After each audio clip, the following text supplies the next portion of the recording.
Hello everyone, hope you're well. Thanks for all the lovely feedback and comments on the last video. I figured that if I do one every other day, then because I release them so late at night, people who watch them the next day are kind of always watching the most recent one. I hope that makes sense. I just thought I might as well release it at like between 9 and 10. Next day you watch it, and then I release one the day after that. So that seems like a good way to do it from now on. It'd mean that I keep quite a good, I'm thinking Monday, Tuesday, Thursday, Saturday, Tuesday, Thursday, Saturday. That'd be my aim. So yeah, we'll see how we get on. I had a bit of a nightmare after the last video because as you can see, like from the last one, I'm sat in a different position. I'm right in a corner behind the door. I had my big old lamps set up on the table at the back, and it was a bit of a faff trying to arrange them. So after the video, I started to fiddle around with them, and I've put one up here to my side, which I think looks okay. Like I've got a little bit of a shine on my forehead, but it's not too bad. I was trying to set another one up this side, but it's just a door and a wall. So I was faffing around with it, and I thought I'd figured it out. And just as I was going under the table to sort it, the lamp just went, and you heard this smash. It's like a cartoon smash sound, and the massive light bulb in it has shattered. So I had to hoover that up, and yeah, that lamp's now in the cupboard until I decide to buy a bulb. But the bulb's the most expensive bloody part, as you can imagine. So I'm without my second lamp. So I'm lit from the side. It should be okay. I feel like, it should. I think it's okay. I can accept it. Yeah, if there's any problems or it looks a bit ropey, then I'll fix it. Bear with me.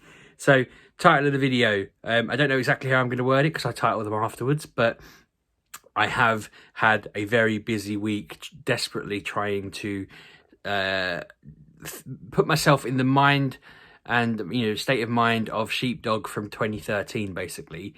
Back when I was a teacher, the mining of Bitcoin was becoming a thing quite easily. Obviously it's older than that, but it became a bigger thing then. Everyone was talking about it. It was easy to set up a mining program on your computer, leave it on, and you would just mine Bitcoin bit by bit.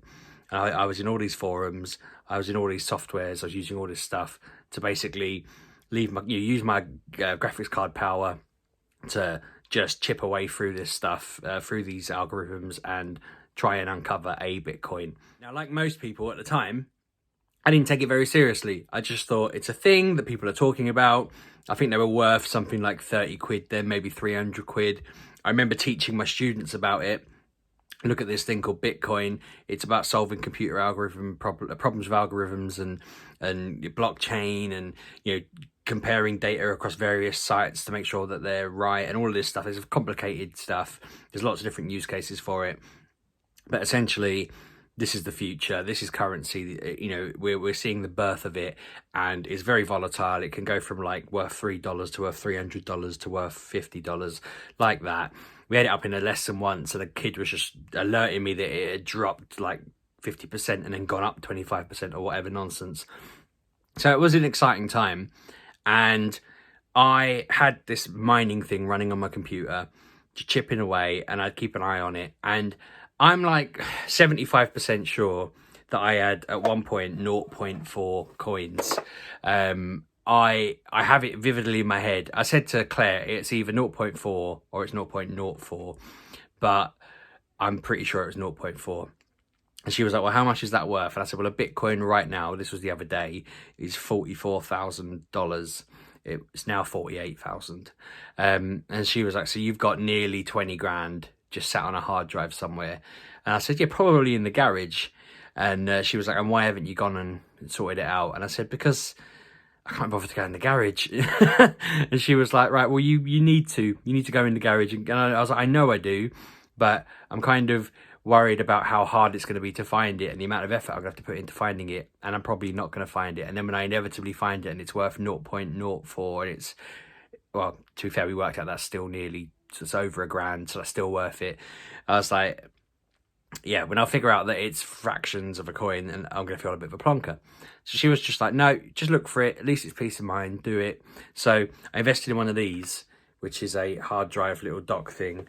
And I went and found 3 of my hard drives in the garage. I found another one while I was looking as well, and this is quite cool actually. I just wanted to show it off just because it's a snazzy little gadget, because normally I had a little rig thing that I had to faff around with, but with this I literally just put it in like that. It slots in, well, if I did it the right way, it slots in like that, and then it just connects to the laptop on the back, and it just goes, and then I start searching through my old files and getting into the mindset of Sheepdog from 2013. I'm just going to put these down.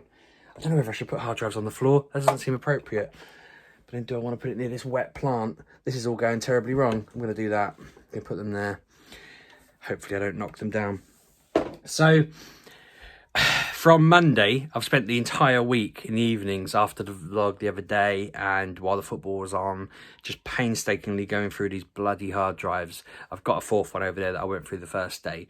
It's been interesting because I can't find any Bitcoin on any of them. Somebody kindly recommended a program called Autopsy 3 that I was running on hard drives last night, and that is fascinating.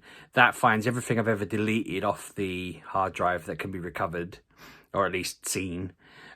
Basically, it's a program that was invented for like police and other sort of legal people to check people's hard drives. You know, the kind of the joke, or check his hard drives, that kind of thing. That's what it's for. You check people's hard drives with it, but you can use it to search for like criminal activity, piracy, you know, people who do bad things, and just for evidence of that.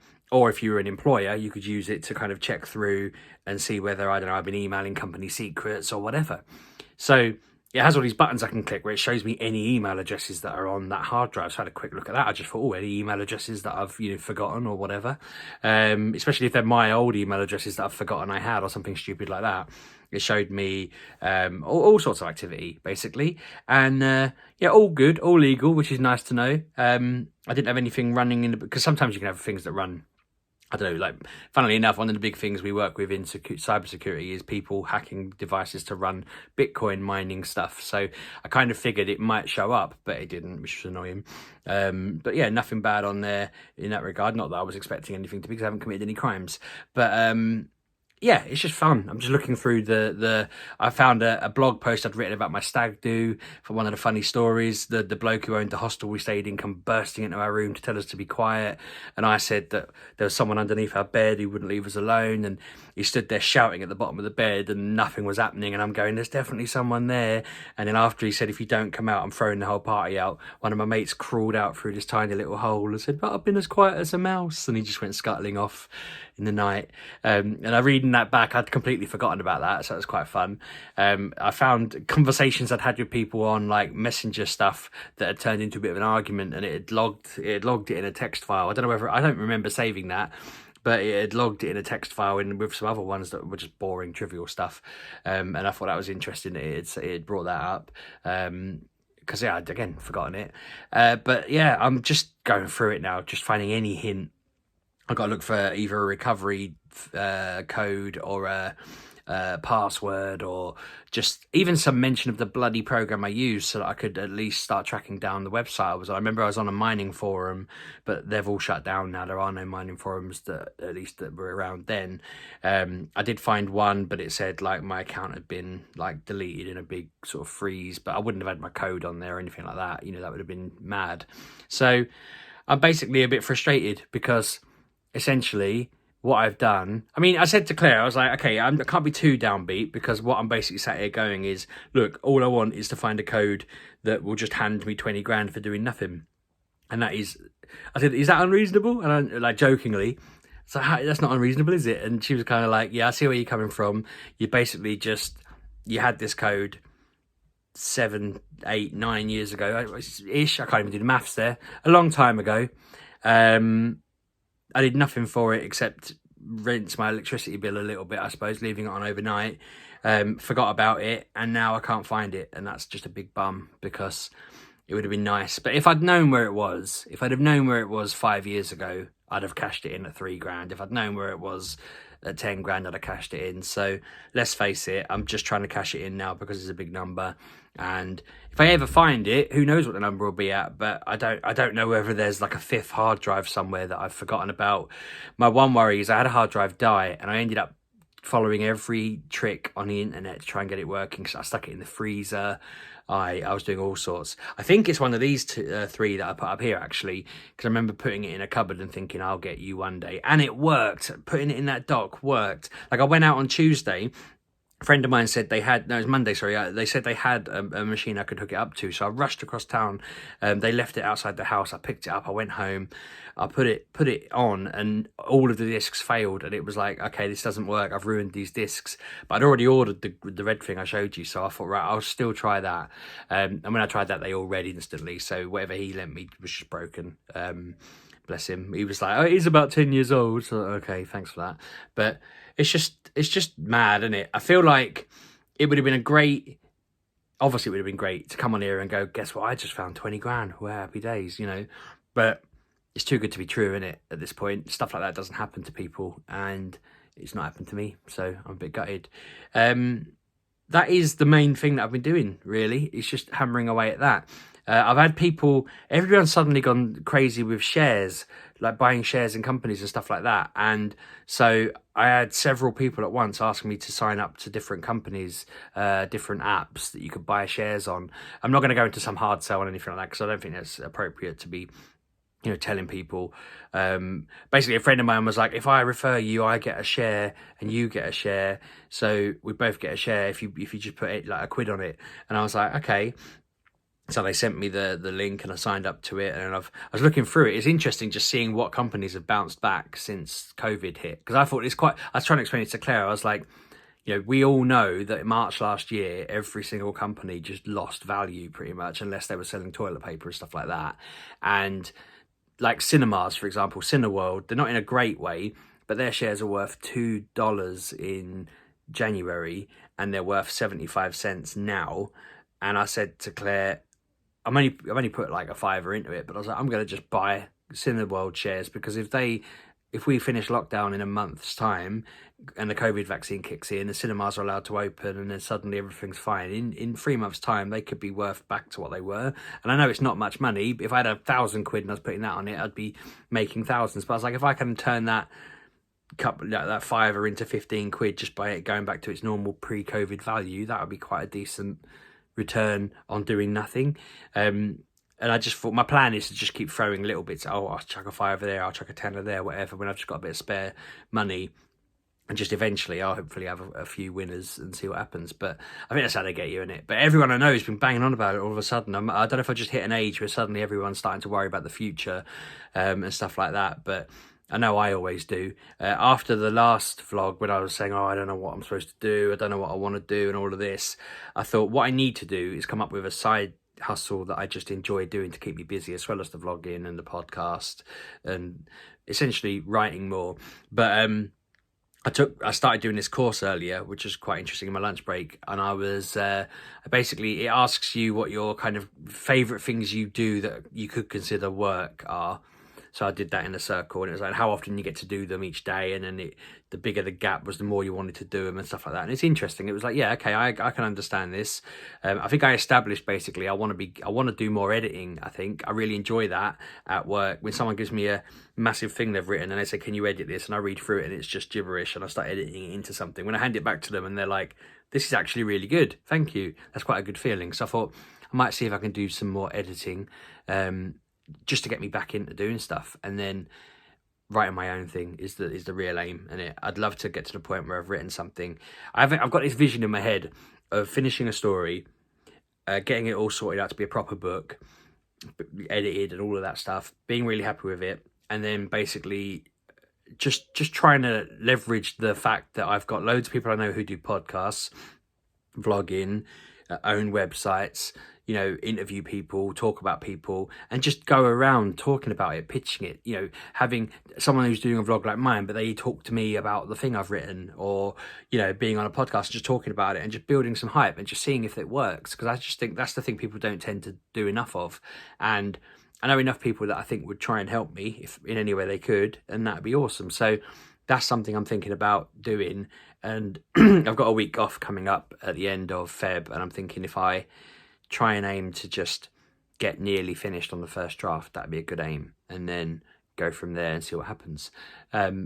Otherwise, everything seems pretty cool, works fine. I'm getting on with what I've got to get on with there. It's all good.